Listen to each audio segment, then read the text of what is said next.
Animal اعمال بالنیاتی، اعمال کا دار و مدار نیتوں پر ہے۔ جیسی کسی کی نیت ہوگی ویسا ہی اجر و ثواب ملے گا۔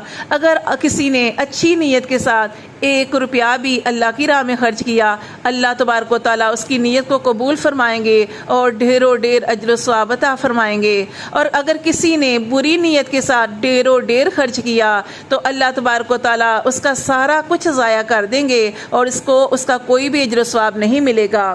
نبی صلی اللہ علیہ وآلہ وسلم نے ارشاد فرمایا کہ جہنم کی آگ جن 3 شخصوں سے بھڑکائی جائے گی وہ یہ ہیں۔ پھر آپ نے فرمایا ان میں سے ایک مالدار ہے، دوسرا عالم ہے اور تیسرا شہید ہے۔ اللہ تعالیٰ ان تینوں کے بارے میں حکم فرمائیں گے ان تینوں کو جہنم میں اوندے منہ گرا دیا جائے۔ یہ تینوں کہیں گے اللہ تبارک و تعالیٰ ہم نے تیری خاطر سب کچھ کیا۔ مالدار کہے گا اللہ تیری خاطر میں نے فلاں کو دیا، تیری خاطر غریبوں کی مدد کی۔ اللہ تعالیٰ فرمائیں گے نہیں تو جھوٹ کہتا ہے، تیری نیت تو یہ تھی کہ لوگ کہیں کتنا بڑا سخی ہے، تو نے اس نیت سے خرچ کیا، دکھاوے کے لیے خرچ کیا، ریاکاری کے لیے خرچ کیا، جا میرے پاس تیرے لیے کوئی بھی اجر و ثواب نہیں۔ اسی طرح عالم کہے گا اللہ تبارک و تعالیٰ میں نے دین سیکھا اور سکھایا، تو اللہ تعالیٰ فرمائیں گے تو نے اپنی نیت یہ کی تھی کہ لوگ کہیں کتنا بڑا عالم ہے، تو جاؤ میرے پاس تمہارے لیے کوئی بھی اجر و ثواب نہیں۔ اور تیسرا شخص شہید ہے، وہ کہے گا اللہ تیری خاطر تو میں نے جان ہی قربان کر دی۔ اللہ تعالیٰ فرمائیں گے نہیں تو جھوٹ کہتا ہے، تیری نیت تو یہ تھی کہ لوگ کہیں کتنا بڑا بہادر ہے، تو جاؤ لوگوں نے تجھے کہہ دیا اب میرے پاس تیرے لیے کوئی اجر و ثواب نہیں۔ تو یہ دیکھیں اس سے میں کیا پتہ چلتا ہے کہ کوئی بھی کام کرنا ہے تو اپنی نیت اچھی رکھیں۔ اگر نیت اچھی نہیں ہے تو یہ دیکھیں کہ مالدار نے مال خرچ کیا لیکن اس کا کوئی اجر و ثواب نہیں ملا۔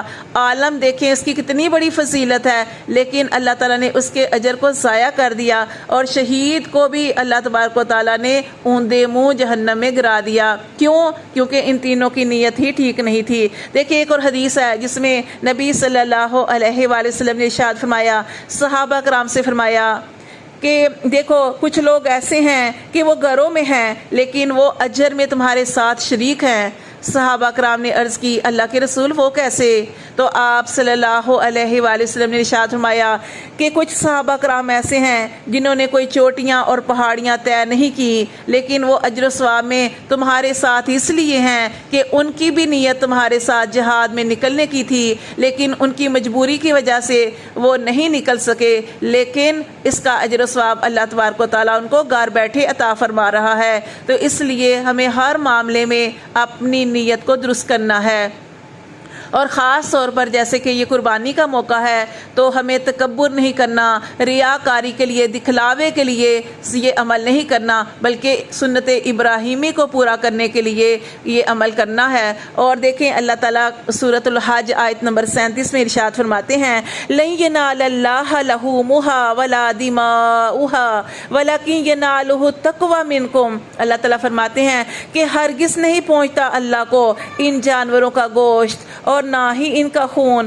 بلکہ اللہ تبارک و تعالیٰ کو تمہارے دلوں کا تقویٰ پہنچتا ہے، تمہارے دلوں کے اندر کتنی پرہیزکاری ہے وہ اللہ کو پہنچتی ہے۔ تو اس لیے ہمیں کیا کرنا ہے، یہ ہم قربانی کے جانور تو لے کے آئے ہیں تو ہمیں اپنی نیتوں کو بھی درست کرنا ہے کہ اے اللہ ہم نے خالص تیری رضا کے لیے یہ قربانی کی۔ اللہ تبارک و تعالیٰ نبی کی سنت کو پورا کرنے کے لیے، ابراہیم علیہ السلام کی سنت کو پورا کرنے کے لیے، اور ہمارے نبی صلی اللہ علیہ وآلہ وسلم کی بھی سنت تھی کہ آپ صلی اللہ علیہ وآلہ وسلم بھی یہ سنت عمل کیا کرتے تھے۔ یا اللہ ہمارے مال کو قبول فرما، اللہ ہماری نیت کو قبول فرما، اللہ تبارک و تعالیٰ ہمارے اس قربانی کے جانور کو قبول